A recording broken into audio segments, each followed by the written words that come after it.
The Royal Rumble is my favorite event in WWE of all time.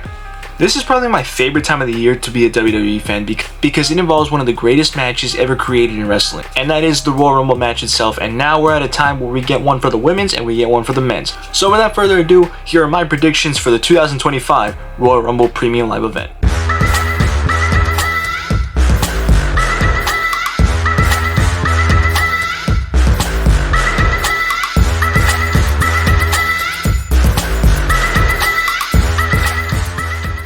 Let me get these quick matches out of the way, then we'll talk about the men's and the women's Royal Rumble.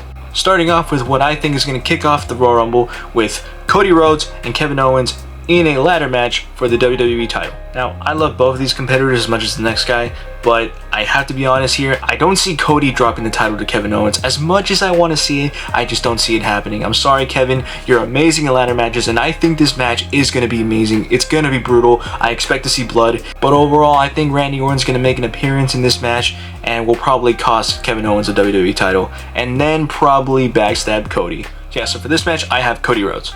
Moving on to a match that I'm quite hyped for myself is DIY versus the Motor City Machine Guns. Now these two tag teams have already had two bangers for the tag team titles over on SmackDown, so to see them get the Premium Live event treatment I think is pretty deserving and pretty earned. And overall, I'm just expecting to see a good match. I really don't care who comes out on top. I love both the Motor City Machine Guns and DIY, but to give you my honest truth, I don't see DIY dropping the titles. In fact, I think I see a possible interference in this match as well, probably from Pretty Deadly or a returning Street Profits who were taken out by DIY.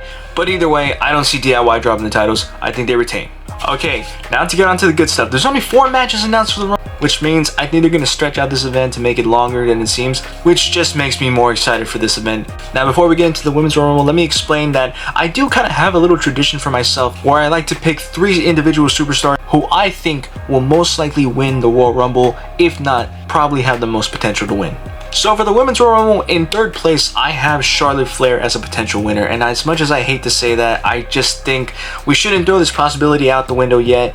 I think it's a very, very huge possibility that WWE wants to include Charlotte Flair into this year's WrestleMania, especially after the last WrestleMania match she had with Rhea Ripley back in 2023 at WrestleMania Hollywood. Probably the best match out of night 1 in my opinion. But another reason I think WWE wants to make this happen is to pair her up with Tiffany Stratton, the current WWE Women's Champion over on SmackDown, and I think that's just a dream match. Charlotte Flair against Tiffany Stratton. It's Tiffany time, baby, and I think Tiffy definitely dominates Charlotte in a WrestleMania dream match. Now in 2nd place, I have a possible returning Becky Lynch. I think this is it. I think this is where Becky Lynch returns. I think this is where she finally gets her moment to shine. I've been hearing that they want to include her in a WrestleMania match as well. I just don't know if the right choice would be to include her in a title match. Maybe a title match is possible, but just not the Women's World Heavyweight Champion match. I mean, we saw Rhea Ripley versus Becky Lynch last year at WrestleMania 40, and well, I'm not gonna lie here, I don't think the match was really all worth the hype. But if they want to include Becky Lynch in a match, what I think they'll do is probably include her into the Intercontinental title picture along with Lyra Valkyria. I mean, that's a dream match in itself. Lyra Valkyria, Becky Lynch, I think that is the dream match that Lyra Valkyria actually deserves. And well, I mean, I don't mind seeing that at WrestleMania.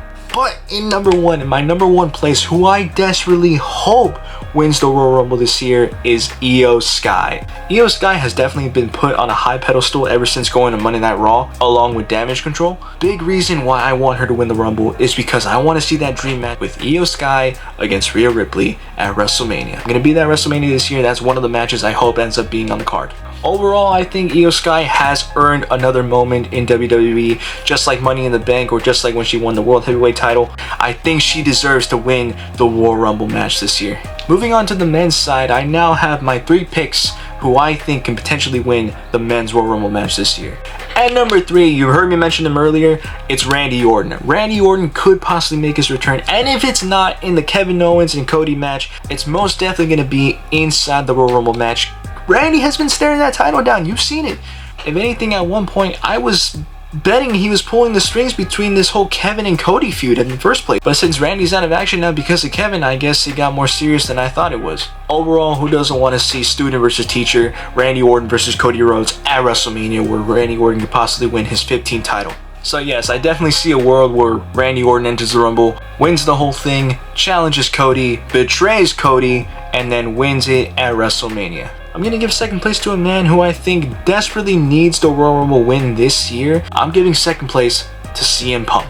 CM Punk has been put on a high pedestal ever since returning, and he's called out Gunther, he's called out Cody on Monday Night Raw recently. And again, I do see a world where CM Punk can just win the Royal Rumble and finally main event WrestleMania. Either it's night 1 or night 2, doesn't matter, as long as he gets the main event. This is what he wants, this is what he can do. And honestly, I can see it going either way, Gunther or Cody. I can honestly see him fighting Seth Rollins if he doesn't win as well, but who knows what the future holds, so I'm just going to give second place to CM Punk because that's a path I can definitely see them taking. But at number 1, it's no surprise I'm doing this. I made a video on how I'm so sad about his retirement. It's John Cena. John Cena won me over with that speech, and although he hasn't been a part of Monday Night Raw recently, I'm definitely gunning for him to be the Royal Rumble winner this year. I just need to see it happen. I just need to see it happen. I need him to break Ric Flair's record. I want him to go down in history as the greatest of all time. Even though he's already going down in history as the greatest of all time, I just want him to cement it permanently. But yeah, my number 1 pick is John Cena. I can honestly see him choosing Gunther if he wins, although seeing him against Cody kind of makes more sense. Who's the face that runs the place? I mean, that all just sounds poetic to me. But Gunther, I feel, would be a real challenge for Cena, and I do think he likes challenges. So Gunther and Cena at Mania is the one I'm going for, and that's why John Cena is my number 1 pick to win the Royal Rumble. If I'm wrong, I'm wrong, but those are my predictions. Let me know what you think is going to happen at the Royal Rumble this year. Leave your opinions in the comment section below. I hope you all enjoyed. I will see you all in the next video. Hey, I do, okay.